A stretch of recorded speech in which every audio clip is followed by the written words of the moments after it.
마가복음 5장. 그리하여 예수님과 제자들은 바다 건너편 가다라 지역에 도착하였다. 예수님께서 배에서 내리셨는데 더러운 악령에 홀려있는 자가 무덤에서 막 나오다가 예수님과 마주치게 되었다. 그 자는 무덤 사이에서 살고 있었으며 아무도 그를 묶어 놓을 수 없었고 쇠사슬로도 묶어서 감금할 수 없었다.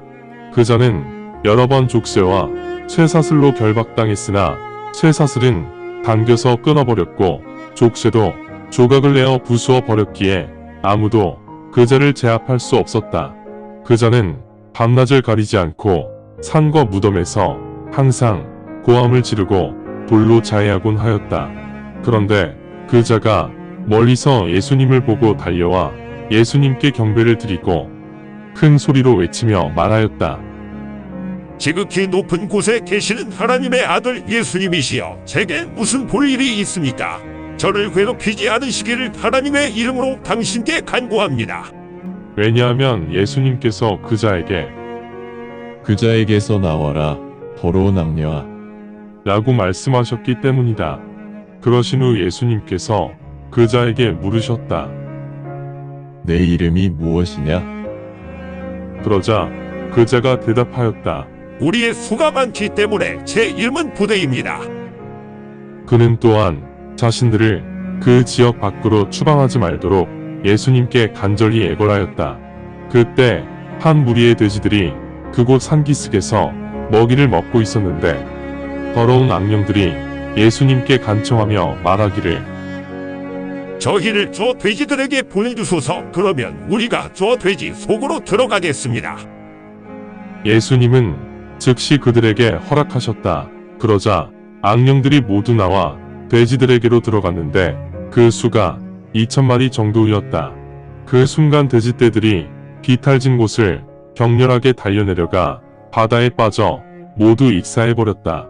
돼지 무리를 치던 사람들이 도망가서 이 사실을 그 마을과 지역에 알리자 무슨 일이 일어났는지 보려고 모두 밖으로 나왔다. 그들이 예수님에게로 다가와 보니 부대라 부르는 악령에 홀렸던 자가 올바른 복장을 하고 제정신으로 앉아있음을 보고 그들이 예수님을 두려워하게 되었다. 당시 상황을 목격했던 사람들이 악령에 홀린 자와 돼지들에게 일어난 일을 그 사람들에게 전하였다. 그러자 그들은 예수님께 자신들의 지역을 떠나 주실 것을 간청하기 시작하였다.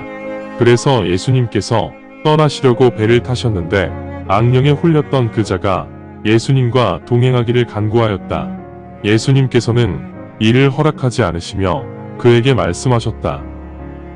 내 친구들이 있는 고향으로 가서 주님께서 내게 행한 거룩한 일에 대해 그들에게 전하고 주님께서 얼마나 너희를 긍휼하게 여기고 있는지도 전하라. 말씀을 들은 그 사람은 그곳을 떠나 데가볼리로 가서 예수님께서 자신에게 하셨던 모든 일들을 선포하기 시작하였고 모든 사람들이 이를 놀라워하였다. 이제 예수님께서 배를 타시고 다시 바다 건너 반대편에 도착하시자 많은 사람들이 예수님이 계시는 바닷가로 모여들었다. 그런데 보라, 회당 지도자가 한 명 왔는데 그의 이름이 야이로이다. 야이로는 예수님을 보자 바로 예수님 발에 엎드려 진실로 예수님께 간구하며 말씀드리기를 제 어린 딸이 생사의 기로에 놓여 있으니 오셔서 제 딸아이에게 안수하여 주시면 제 딸이 살게 될 것입니다. 그래서 예수님께서 그와 함께 가셨고 많은 군중들이 뒤를 따르며 모여들었다. 그 무렵 한 여인이 12년 동안 출혈이 멈추지 않는 병에 걸려 있었는데 그동안 여러 의사들로부터 치료를 받으면서 많은 어려움을 겪었고 가진 재산도 치료에 모두 탕진하였으나 병세는 나아지지 않고 오히려 악화되고 있었다. 그녀가 예수님의 소문을 듣고 무리 한가운데 계신 예수님 뒤로 가서 예수님의 옷을 만지면서 중얼거렸다. 주님의 옷자락만이라도 만진다면 내 병이 나을 것이다. 그 즉시 출혈은 멈추었고 그녀는 자신의 고통이 치유되었음을 몸으로 느끼게 되었다. 그런데 예수님께서도 당신 몸에서 기운이 빠져나가는 것을 감지하시고 즉시 군중들을 뒤돌아보시며 말씀하셨다. 누가 내 옷을 만졌느냐? 그러자 제자들이 예수님께 말씀드렸다. 보시다시피 수많은 사람들이 주님을 에워싸고 있어 알 수도 없는데 주님께서는 누가 내 옷을 만졌느냐? 라고 말씀하시네요. 그럼에도 예수님은 주위를 둘러보시고 옷을 만진 그녀를 알아보셨다. 그러자 자신에게 병 고침이 이미 일어났다는 것을 알고 있기에 그녀는 두려움에 떨면서 예수님께 나와 엎드린 후 사실을 말씀드렸다. 예수님께서 말씀하셨다. 딸아, 내 믿음이 너를 치유한 것이다. 이제 평안히 돌아가 고통에서 벗어나 안식하라. 예수님께서 말씀하시고 계시던 중에 회당 지도자의 집에서 누가 와서 말하였다. 당신 딸이 죽었어요. 이제 더 이상 이 분에게 부탁할 필요 없어요. 이 말을 들으신 예수님께서 회당의 지도자에게 말씀하셨다. 두려워하지 말고 믿어라. 그러신 후 베드로와 야고보의 형제 요한 외에 아무도 따라오지 못하게 하시고 회당 지도자의 집에 도착하셨다. 소란스럽게 울면서 크게 통곡하는 자들을 보시고 예수님께서 들어가시면서 그들에게 말씀하셨다. 왜 이렇게 소란을 피우며 울고 있느냐? 이 아이는 죽지 않았다. 단지 잠자고 있을 뿐이다. 그러자 그들이 예수님을 조롱하였다. 그러나 예수님은 그들을 모두 밖으로 몰아내시고 그 아이의 엄마와 아버지 그리고 제자들만을 데리고 아이가 누워있는 방으로 들어가셨다. 그 후 예수님께서 아이를 손으로 잡으시고 아이에게 말씀하셨다. 달리다궁. 번역하면 어린아이야 내가 내게 말하노니 일어나라라는 뜻이다. 그 즉시 소녀가 일어나 걸었다. 이는 그녀가 이미 12세로 다 자란 소녀였기 때문이다. 그러자 사람들은 매우 놀라 당황하였다. 그러나 예수님은 그들에게 엄중히 명하셔서 아무에게도 이 사실을 알리지 못하게 하시고 아이에게 먹을 것을 주라고 말씀하셨다. 마가복음 6장. 그 후 예수님은 그곳을 떠나 고향으로 가셨고 제자들도 함께 갔다. 안식일에 예수님께서 그곳 회당에서 가르치시기를 시작하셨다.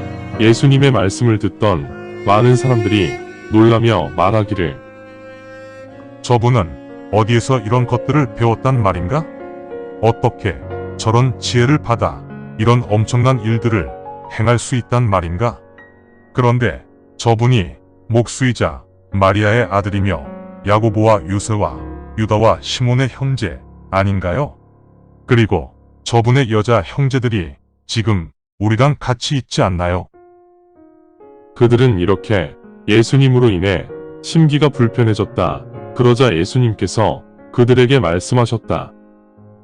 대언자가 자신의 고향에서만, 자신의 친지들에게서만, 그리고 자신의 가족들에게서만 인정을 받지 못하는구나. 그곳에서 예수님이 하신 일은 몇 명의 아픈 자들에게 안수를 하셔서 그들의 병을 고치신 것뿐이다. 그 이외 다른 강력한 일들을 하실 수 없었다. 예수님은 그들의 불신에 당혹해 하시면서도 마을들을 두루 다니시면서 가르치셨다. 예수님께서 12제자들을 부르시고 2명씩 짝을 지어 보내시면서 악령을 지배하는 권능을 그 제자들에게 주셨다. 예수님은 제자들에게 전도여행을 갈 때 지팡이 이외에는 아무것도 가지고 가지 말라고 명령하셨다. 즉 가방, 음식, 귀금속 등을 금지하셨다. 오직 신발은 신고 가고 겉옷도 2벌을 겹쳐서 입지 말라고 하셨다. 예수님께서 제자들에게 또 명하셨다. 어느 집을 들어가든지 그 마을을 떠날 때까지 그 집에서 머물러라. 너희를 받아들이지 않거나 너희 말을 듣지 않는 자들에게는 그곳을 떠날 때 그 증거로 신발에 묻은 먼지까지도 털어버려라. 내가 너희에게 분명히 말하노니 심판날에 소돔과 고모라가 그 마을보다는 고통을 덜 받을 것이다. 그렇게 제자들은 나가서 사람들에게 회개하라 말하며 선포하였다. 제자들은 많은 악령들을 몰아냈으며 아픈 자들에게는 기름을 바르고 그들의 병을 고쳤다. 이제 예수님의 이름이 유명해졌기 때문에 헤롯 형주도 예수님의 소식을 듣고 말하였다. 세례 요한이 죽음에서 다시 일어난 것이다. 그래서 세례 요한의 권능들을 예수가 발휘하고 있는 것이다. 그러자 어떤 자는 말하기를 이 자는 엘리야입니다. 또 다른 자가 말하였다. 이 자는 대언자이거나 아니면 다른 여러 대언자 중 한 명일 것입니다. 그러나 헤롯은 이를 듣고 말하기를 이 사람은 내가 목을 자른 세례 요한이다. 사람이 죽음에서 일어났다. 왜냐하면 헤롯은 자신의 형제 빌립의 아내인 헤로디아의 요구로 직접 사람을 보내 세례 요한을 잡아 옥에 가두었기 때문이다. 결국 헤롯은 헤로디아와 결혼하였다. 그 이유는 세례 요한이 헤롯에게 당신이 당신 형제의 아내와 결혼하는 것은 율법에 어긋나는 일입니다. 라고 말하였기 때문이었다. 그래서 헤로디아는 세례 요한에 대한 감정이 좋지 않았으며 죽이고 싶었으나 그렇게 할 수가 없었다. 왜냐하면 헤롯은 세례 요한이 공의롭고 거룩한 사람이라는 것을 알고 있었기 때문에 그를 경외하면서 보호하고 있었기 때문이다. 그런데 헤롯의 생일날 귀족들과 장교들과 갈릴리 지방 유지들을 초대한 생일 축하양연에서 헤로디아는 기회를 얻게 되었다. 헤로디아의 딸이 들어와 춤을 추어 헤롯과 같이 있던 사람들을 기쁘게 함으로 헤롯 왕이 그 딸에게 말하였다. 내가 원하는 것은 무엇이든지 말하라. 내가 내게 줄 것이다. 또한 헤롯 왕은 그 딸에게 맹세하기를 내가 원하는 것은 무엇이든지 말하라. 내가 내게 줄 것이다. 내 왕국의 절반까지도 줄 수 있다. 그러자 그 딸이 나와서 엄마에게 물었다. 무엇을 요구할까요? 그러자 헤로디아가 말하였다.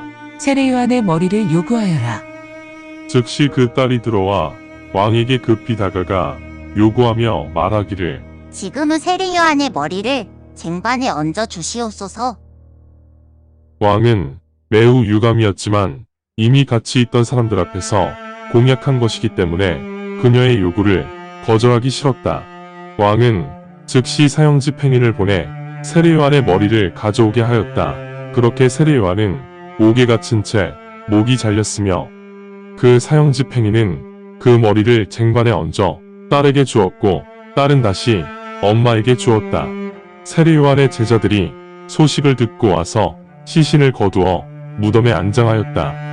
제자들이 예수님께 와서 그동안 그들이 행하였던 일들과 가르쳤던 것들을 소상히 예수님께 보고하였다.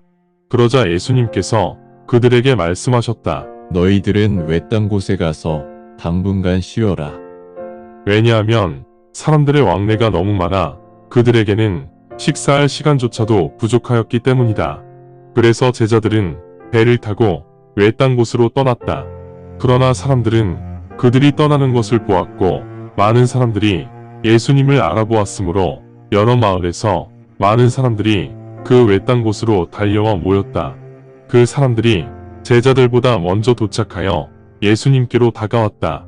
예수님께서 배에서 나오시면서 많은 사람들을 보시고 이들에 대한 긍휼함에 마음이 동하셨다.